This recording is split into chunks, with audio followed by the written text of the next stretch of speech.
Hi there. Today I would like to talk about synchronicity and awakening. Last week's video addressed the same topic and I'd like to continue that with a part 2.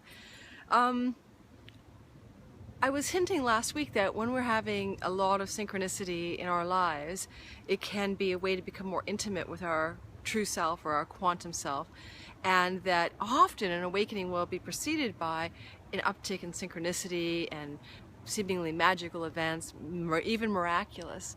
They can also be called mystical experiences or non-ordinary experiences. And you know what? I was just thinking about this some more in the last week since I did the first video about it in that frame, and I realized that it's kind of an interesting way. I'm going to try to go through 3 stages here of awakening and compare that to the synchronicity factor, so bear with me. So the first stage of awakening isn't awakening. It's you're unconscious in the dream of your life. And that means you're going along believing you're this character that you think you are, and you're in this, like you're in the movie and you think you're the character. So you're unconscious in the dream. And then when awakening happens, or self-realization, there's this huge perspective shift all of a sudden. And then you realize, oh my God, I'm not that character, and I would describe this as now being conscious outside of the dream, as opposed to unconscious within the dream. And in that stage called conscious outside of the dream, there's the experience of being a witness to oneself, to the character in the dream, a witness to all of reality. You kind of feel a little bit vast and spacious and detached and peaceful and, super chill. It's really kind of a neat space to be. I mean, it's ultimately very calm and very still, and for some people it lasts a lot of years, and it's a bridge to the next stage. It's not a destination. A lot of non-duality people seem to get stuck there and think that that's it, and they go into no self, because the self that is conscious outside of the dream, this vast empty stillness, feels like a non-entity, right? It feels like there's no self there, and you're watching the characters in the movie now. So I guess another analogy is you're sitting on the theater seat watching the movie, and for a while you forget that you're on the seat and you're watching the movie and you're identified with the character so completely, right, that you're unconscious in the dream. And then snap, suddenly you have an awakening and you're, whoa, I'm not that person on the screen. I'm this like viewer, witnesser watching it all happen. Okay, that's the second stage. And then the third stage is after that awakening that leads you to be conscious outside of the dream, you begin to reconnect to the character in the dream. You begin to re-entry, yes, like re-entry of a rocket, to the dream. But this time you're conscious within the dream. What are you conscious of? Yourself. You're conscious of your true nature. You're no longer the character, but you're willing to play the character. Now the cool thing about that is that's a lifetime journey. That stage where I'm at, re-entry in the dream, it is infinite in terms of its engagement and ways that it shows up. I have no idea where it ends. It continually deepens and changes, which is, I could say there's probably a whole 7 stages after the re-entry. Now back to synchronicity.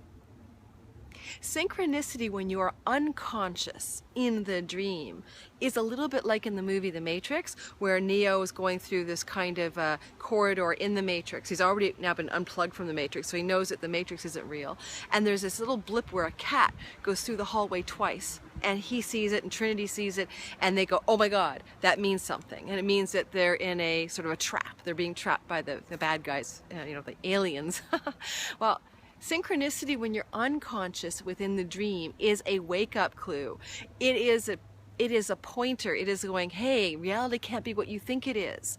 Because guess what? These things don't happen if reality is all you think it is. You don't have these thoughts that become things instantly. You don't have the book that falls off the shelf when you need it. You don't have your inner world matching your outer world in amazing ways if reality and who you are is what you think it is. So that's why we want to pay attention to synchronicity when we are moving toward that first awakening, to become conscious outside of the dream. And next week I'm going to talk about what it's like to have synchronicity when you're conscious within the dream, because there is a difference. I was at a gathering of women on the beach the other day for a Mary Magdalene group. It's a long story, but I'll get to that later. And one of my most powerful symbols of being on the right track all of my life has been the ladybug. And so I have a little ladybug necklace. There she is. That I wear sometimes. And before I went to the meeting yesterday, I thought, I'm going to put this necklace on. It feels like the right thing to do. I haven't worn it in a long time. And we were just getting going on the meeting. We were all sitting in this beautiful little cozy circle on the beach of 7 of us women.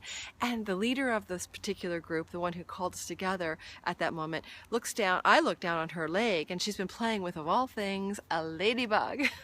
So I'm like, yes! And life is so magical. I'm going to finish up, and I want to show you something. I'm in the woods and I'm in a secret area where you're not supposed to be. Shh. And look at this. Okay, I hope that you can see this. I'm going to back up.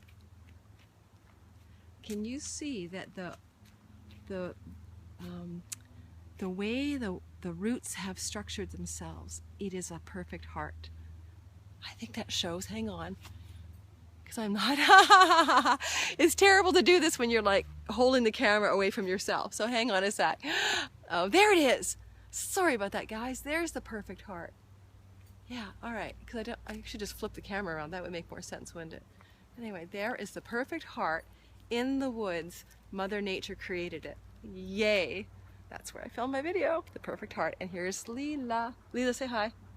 We'll see you guys next week. Thanks.